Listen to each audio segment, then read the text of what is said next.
So I've been monetized on YouTube for about a month now, and I wanted to make a video documenting how much money YouTube pays for your first month of monetization. So just to explain really quickly what monetization is, after you cross a certain threshold, YouTube will pay you via Google AdSense for every video that you make. And that threshold is 1,000 subscribers and 4,000 hours of watch time. And once you cross both of those thresholds, you're able to monetize and begin earning money from your YouTube videos. So I'm making this video because, first of all, I find it pretty interesting, as well as I'm just very interested in the creator economy, and it's still such a new space. And there's not a lot of information out there on how creators can monetize and make money from their content. And so hopefully this is a data point for other people who are interested or are starting out on YouTube. I would have benefited a lot from information like this. So to become monetized again, you have to satisfy 1,000 subscribers and 4,000 hours of watch time. My YouTube channel is actually pretty old. This channel is like 10 years old, and I actually used to create content in high school related to tropical fish keeping, which was a hobby that I was very passionate about at the time. There are maybe even subscribers who are watching this video right now who are from those days. So if that's you, props to you. I hope you still enjoy watching this content. I had several hundred subscribers from that channel, which was probably inactive for several years after I stopped making videos. So I would say I definitely had a head start in terms of subscriber count. I wasn't starting from zero. I basically just unlisted a lot of those old videos and then started from scratch in terms of content. So in terms of the 4,000 hours, that was where I needed to make the most progress, since after unlisting my videos, the watch time from those videos would no longer be eligible. And so I had to start from square one in terms of watch time. And we'll probably look at this later in the YouTube studio, but one of the videos, which was on a question that I got very frequently as a person who moved to SF from New York, was my SF versus New York video, which happened to do very well. And it was interesting because I had a feeling that this would be a pretty hot topic. The video did very well from the start. I was already very surprised. I think it sat around 20,000 views for a while, and that was amazing to me, just thinking about 20,000 viewers. But yeah, for some reason, maybe the algorithm gods blessed me. Something happened with the algorithm where several months after that video was posted, it increased exponentially for about a week. And right now I think that video is sitting around 85K views. And so a vast majority of my subscribers and watch time came from that video. So I was kind of making like very gradual progress, but after that video popped off a little bit, I was really able to catch up quickly on the watch time requirement. So yeah, let's go dive into the analytics and show you guys what's going on there. All right, so let's go into my YouTube studio. In this business of YouTube and content creation, most people actually make their money from two major sources. The way I understand it, most creators actually make most of their money from brand deals and partnerships. Brands pay a lot of money to plug themselves in people's content. AdSense, from what I understand, for most YouTubers is actually a small chunk of what they make. I'm definitely way too small to have any kind of brand deals, and so I'm just talking about AdSense, but for most people it's not really that big of a chunk of their revenue anyways. All right, so diving into my analytics, just a quick heads up, I did get monetized around October 20th. I think the exact date was October 23rd. So right now it's around mid-November, and so it hasn't been a full month, so take that with a grain of salt, but I think it's pretty representative. So you can see here, in the time I've been monetized, so about a month, I've made $1.48. Crazy. Yeah, I can buy a Lamborghini now. So this might be shockingly low or on par with what people expect. I think probably it is a lot lower than most people in their first month of monetization, and the reason why I'm going to call that out is because most of my content is actually demonetized, and what that means is that I like to use copyright music, and so you can see here a ton of my videos, actually less than half of my videos are monetized, and it just so happens that my most popular video is not monetized because I used copyrighted music.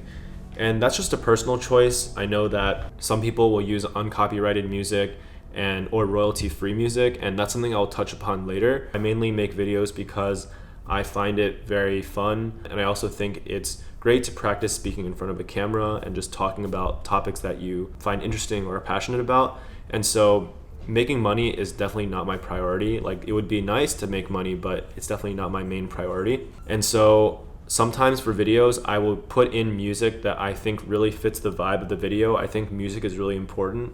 And it just so happens that most copyright-free music or royalty-free music just doesn't sound that great to me. So I like to put in music that I like, music that I listen to, and most of the time that music gets copyright strike. That's really why I'm probably not monetizing to my fullest extent. So looking at my analytics, if we go to revenue, you can see here that RPM is how much that you earn or take home out of every 1,000 views. So CPM is how much advertisers pay YouTube for 1,000 views on your channel. And RPM and CPM can both vary. I think my RPM is a lot lower. I think the average RPM is around $4. And the reason again for that is because RPM is how much money you're making over the denominator, which is all views, which include demonetized views. So if you take the revenue I made over all of my views, including demonetized ones, then of course the RPM is going to be very low. CPM, I think this CPM is also like, you know, around the average. Your niche can really affect your CPM. I know that people who are in the personal finance niche can have CPMs that are like $30 or $40 or even more, just because the advertisers in those spaces usually can pay or are willing to pay a lot more for ads. I think 12 is like, you know, average. You can see also in my different videos, there's different CPMs for all of them. So if we look at another monetized one, the apartment tour video, if we go to the analytics, we can see that the CPM is $13.50, so it's a little bit higher. And then if we go to a different video, which is like, for example, a video made about making friends as an adult, you can see that the CPM is much lower at $9.87. Roughly, it means that an advertiser is willing to pay more to place an ad on the apartment tour video rather than this making friends video, which roughly makes sense, right? Because for the apartment tour, you could probably put in ads related to furniture or home goods or things like that. For this making friends video, the people that are watching probably don't have the similar interests, and it's just kind of hard to target them. So that's probably why the CPMs are lower. But yeah, this is all stuff that I find really interesting, kind of like the business of YouTube and the business of creators. I wanted to go over my overall thoughts and reflections. So my first takeaway is that you should be really strategic about the content that you create. Really do your due diligence, and there really needs to be a balance, right? Like, I know that there's certain videos that do tend to go viral, like challenges and street interviews and things like that. I personally don't really want to create that type of content. So definitely find a balance between something that people are searching for and something that you enjoy creating. Really kind of think about yourself as a viewer, and there's a lot of tools online as well, like Google Trends is good. There's also a Chrome extension called TubeBuddy that you can do a keyword search for that gives you information on how popular keywords are. So definitely recommend those. Think about why someone would want to watch your video, or, you know, whether this is something that you would personally watch yourself. I ask myself this question before every single video I create, which is this something that I would personally find interesting and that I would want to watch? As a very small creator, vlogs don't tend to do well. And the reason is just because that people don't know who you are. And quite frankly, if no one knows who you are, then no one is really motivated or willing to watch the vlogs that you put out. I recommend listening to Colin and Samir. There's some great creators that actually put out a lot of videos and podcasts about the creator economy and the business of creators. And they've actually outlined two main buckets of creators, which is you're either an idea-based creator or a relationship-based creator. And an idea-based creator is someone like Mr. Beast. The idea is the core of their content. So for example, like, I survived without eating for 7 days, or I survived 7 days on an island. It doesn't really matter who the person is. You're watching the video because of this challenge or this idea. I think a lot of street interview type videos are also idea-based. So like, you know, like the what are you listening to street interviews in New York.